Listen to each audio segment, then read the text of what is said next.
Protect the First Amendment. It protects you. This is Freethought Radio. Welcome back to Freethought Radio. I'm Laurie Gaylor. And I'm Dan Barker. At FFRF's annual convention this year, Mary L. Trump, President Trump's niece, received FFRF's Emperor Has No Clothes Award. That award is given to individuals who tell it like it is about religion. She's a trained clinical psychologist. She's authored 2 books, Too Much and Never Enough, How My Family Created the World's Most Dangerous Man, and a new memoir, Nobody Will Ever Love You. Mary Trump holds a PhD from the Derner Institute of Advanced Psychological Studies and has taught graduate courses in trauma, psychopathology, and developmental psychology. Let's listen to part of Mary L. Trump's acceptance speech. This organization and its cause is far too important. It is a cause I believe in deeply, and hopefully I will be able to convey that to you adequately tonight. What are we fighting against? Some of this is obvious. We are faced currently with a very real possibility that this country will complete its slide into fascist autocracy, with a leader who is the most corrupt, cruel, and incompetent man who has ever walked this planet, and trust me, I know.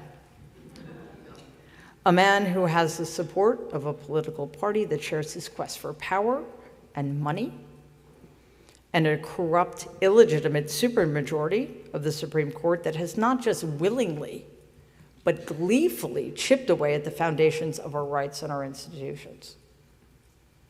The grievance of the would-be dictator co-opts the language of the oppressed and those of us who struggle to maintain equanimity in the face of such an onslaught against everything we value. The grievance attempts to silence our pain and nullify our struggles, but we must refuse at every step along the way to be silenced. We must continue to resist no matter the cost, and we must reject wholesale their strategy to enact a set of policies that is antithetical to what we stand for as a country, to engage in politics that has as its sole mission dividing us at a time we most need to be united, to bastardize the majority religion in this country that teaches its followers that their God is a hateful God, and that anger and disdain and vengeance are more Christian than love and acceptance and understanding. Which brings us to the question of how we fight. I was asked by Jane Fonda to be a guest on her podcast, Fire Drill Fridays, to discuss the climate catastrophe. She asked me, because we were a couple of months out from the 2020 election, what would you say to people who are worried? And I said, well, I know it's getting closer, but it's not a sprint yet. This is still a marathon. We need to pace ourselves. And she said, well, is it more like a relay race? And I said, yeah, that's actually a much better way of thinking about it. And it is much more essential now that we think about this fight that way, because we are nowhere near the finish line. And we need to allow ourselves to tap out and trust that the rest of us will continue to move that baton down the track while we rest and replenish and, again, trust in each other.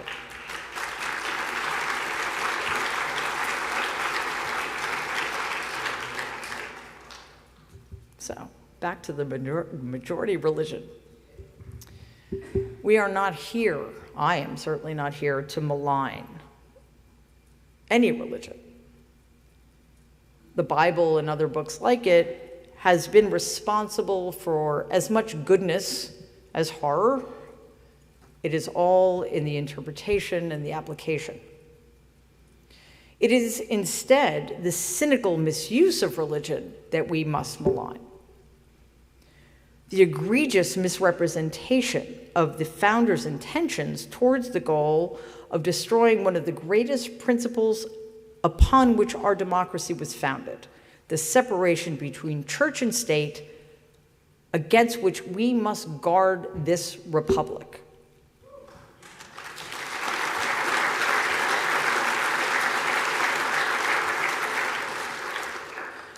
Perhaps more fundamentally, we fight against a fear that is manufactured by the powers that be in order to keep its base defended against enemies that not only don't exist, but that in their fevered imaginations have become ubiquitous. A recent poll demonstrates the extent of this problem. Trans people comprise less than 1% of the population in this country, and yet Americans overall believe that 21% of the population is trans. Black Americans comprise 12% of the population, and yet are believed to comprise 41%.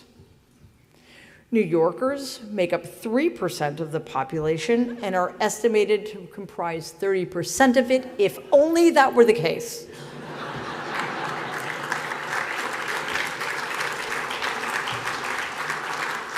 Not that I have any investment in that whatsoever.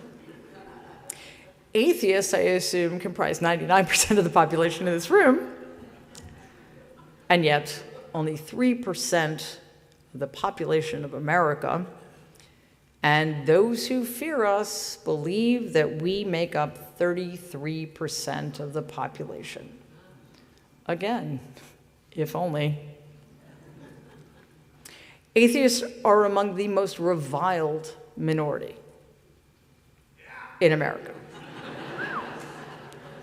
And obviously misunderstood, because if they understood us, they would not revile us. As hard as this is to remember sometimes, there are more of us than there are of them, if only we are willing to get out of our own way and stand together. I have forgotten my way sometimes. I have forgotten who I am. I have forgotten who I aspire to be. I have given in to the dark impulses the other side deliberately strives to stoke in us. I have said the word hate and felt the feeling of it more times than I care to admit over the last decade. But we have to hold ourselves to a higher standard because we're better than that. We can't lose sight of what we're fighting for, but we must not lose sight of who we are in this fight. We must not lose our democracy, obviously, of course. This is about our rights and our freedoms and our ability to pursue happiness and securing those rights for all of us. But it's also about answering the question, who are we? What kind of people do we aspire to be? This is more existential and profound than any policy or politics. This is indeed about what it means to be human in a time of grave danger and consequence, while never losing sight of what is best in us and doing everything we can to aspire to be our best selves. This is a struggle for human decency.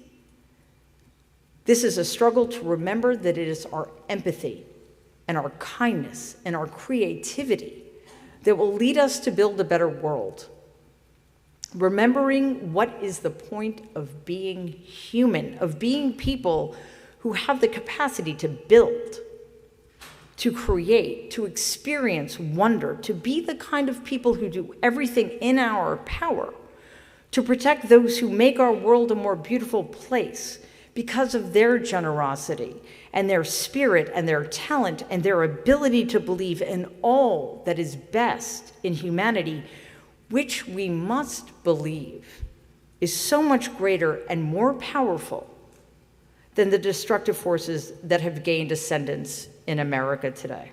I implore all of us, no matter how difficult or scary it is going to be, dig deep, hold the line, stand strong. Let us all strive for what is best in us, all that has been denigrated, maligned, and mocked. Let us, every single one of us, separately and together, with every ounce of kindness and empathy and creativity and tenderness, stand as one and remember what we're fighting for while not losing sight of who we are in this fight. Individually and collectively, it is up to us, my friends.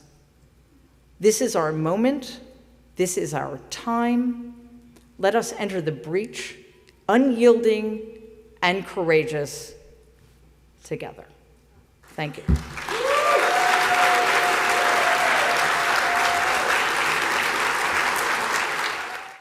That is Mary L. Trump speaking at FFRF's annual convention, where she received our Emperor Has No Clothes Award.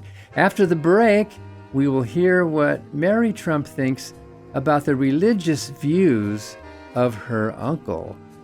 I'm Dan Barker with Laurie Gaylor. We'll be right back with more Freethought Radio.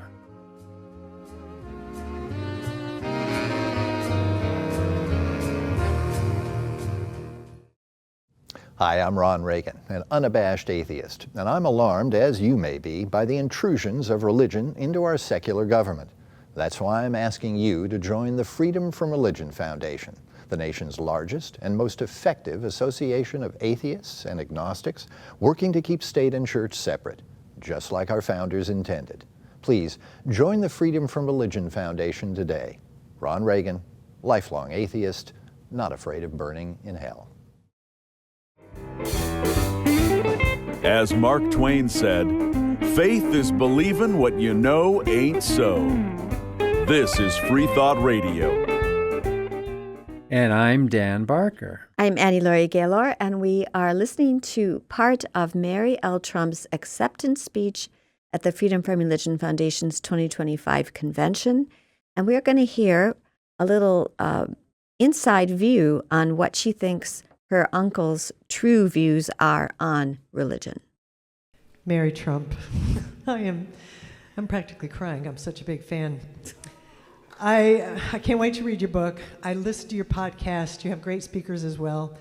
But I'm a huge fan because you know this man and you're very intelligent and you have a lot to share with us about the psychology of your uncle and all the minions that are around him. My question is, I'm sure you're also irritated by how journalists in general tend to keep saying things like Trump believes.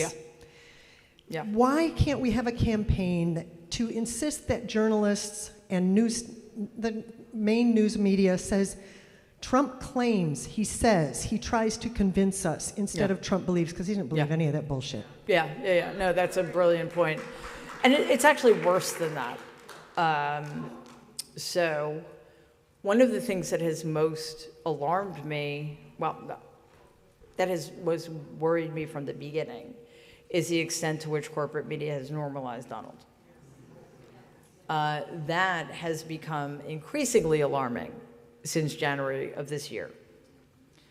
I wish I could remember who said this because I believe in, unlike Donald and Melania, I believe in attributing things to the people who said them. The term sane washing. If you listen to Donald, if you read a transcript of things he said, most of it is incomprehensible babbling, right? But because human beings are psychologically primed to fill in the gaps, what journalists and reporters do is try, not just try, but make sense of it by filling in the blanks, right? So instead of the incomprehensible babble we get Donald said so-and-so, and they claim that he did it with authority, but no, he said nothing. In fact, if we were actually told what he said, our response would be, what the fuck? I mean, this guy is in charge of anything? Like, he's in charge of an ice cream truck? Like, what are we doing? But people are led to believe, and most people only read the headlines, Donald believes, Donald stated, Donald made this Middle East peace. Come on, right? I mean, we know better, but, you know, and the other very worrisome aspect of that is, I've been saying this, I think, since the 2024 election. The longer this goes on, the more normalized his deeply abnormal behavior becomes, the harder it is going to be for us to get out of this mess. So I have no hope for corporate media, but individual journalists, please take a beat and pay attention to what's actually happening and report it accurately, not as you think people want it reported.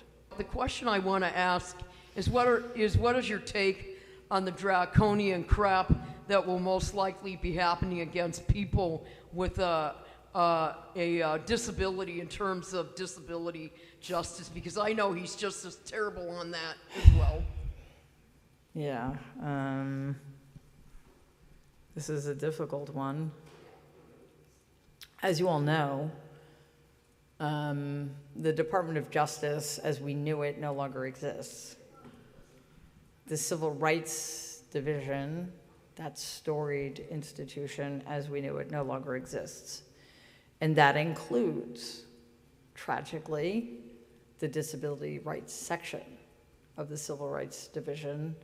I am lucky beyond comprehension to know people who worked for the disability rights section. They are the most dedicated, the most extraordinary, selfless, altruistic people you could ever meet, and they were forced out.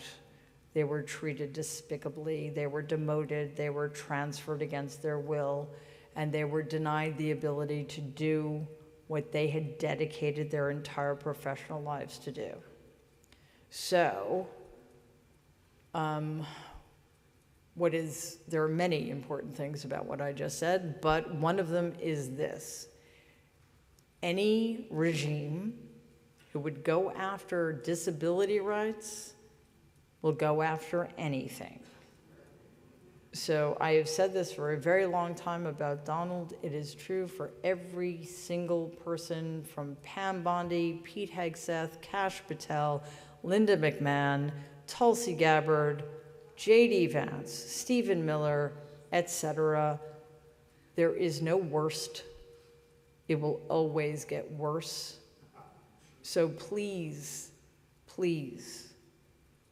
let us make sure that we do whatever we can in our power to protect those among us with disabilities who are going to be seriously impacted and negatively impacted by what the Trump regime is doing and has already done.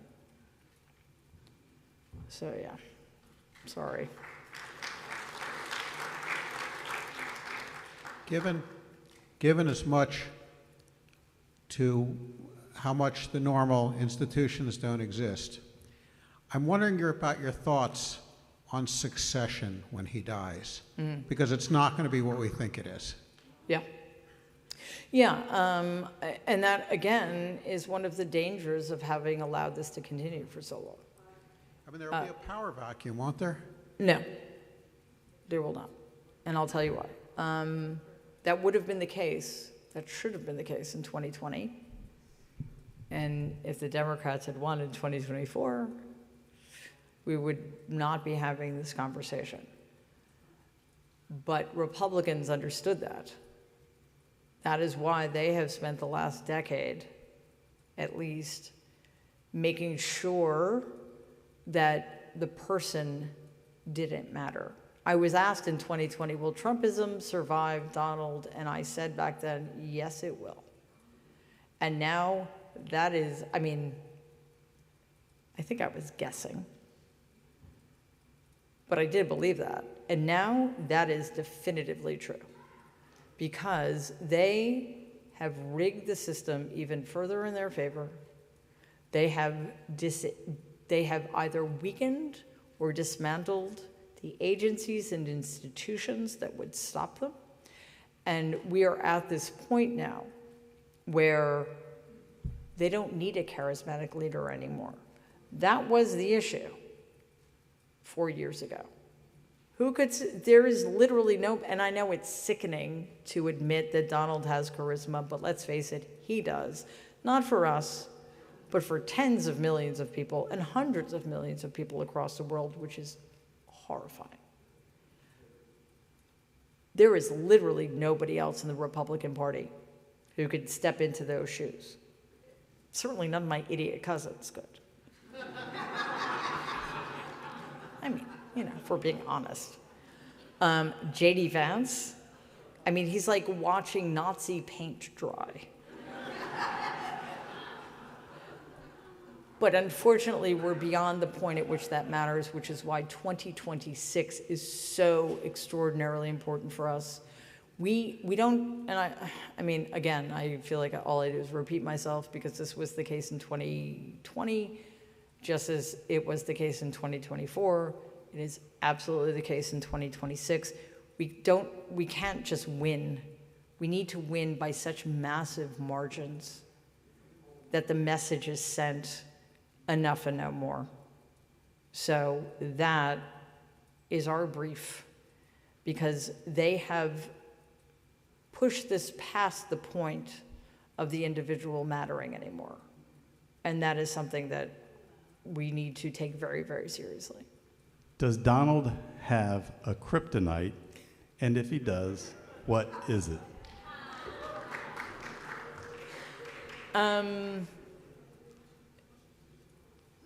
This is it.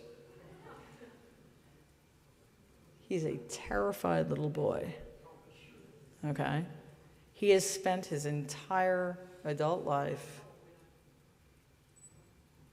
using every ounce of his psychic and emotional energy to bury the fact that he is a loser.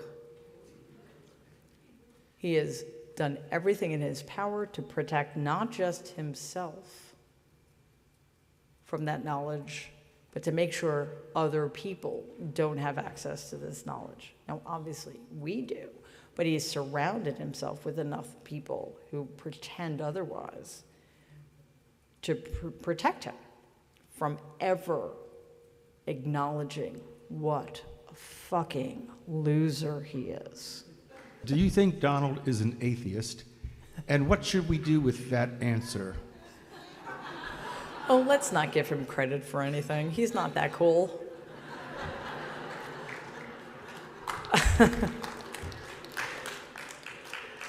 And again, I don't like saying this, but I'll explain it. Donald is a heathen in this sense. He does believe in a higher power, but he believes the higher power is him. Which, again, not as cool as being an atheist. No, it's not as cool as being an atheist. That is Mary L. Trump. And if you'd like to watch the entire speech, of course, we have it up on FFRF's YouTube channel with all our other convention speeches and lots of other things to watch. You can also watch it on Freethought TV, which is our new app, free to download for your smart TV or any of your smart devices. And if you're a member of the Freedom from Religion Foundation, we reprint all speeches, the transcripts of all speeches in our newspaper, Freethought Today. And that does conclude our show for today. And if you are a member, thank you. And if not, we would love to have you join us at ffrf.org or ask for information, including a complimentary issue of our newspaper, Freethought Today, and a brochure about our almost 50 years of achievements. And your membership will support not only Freethought Radio and other shows that we do, of course, but our very important litigation and advocacy for the separation between religion and government.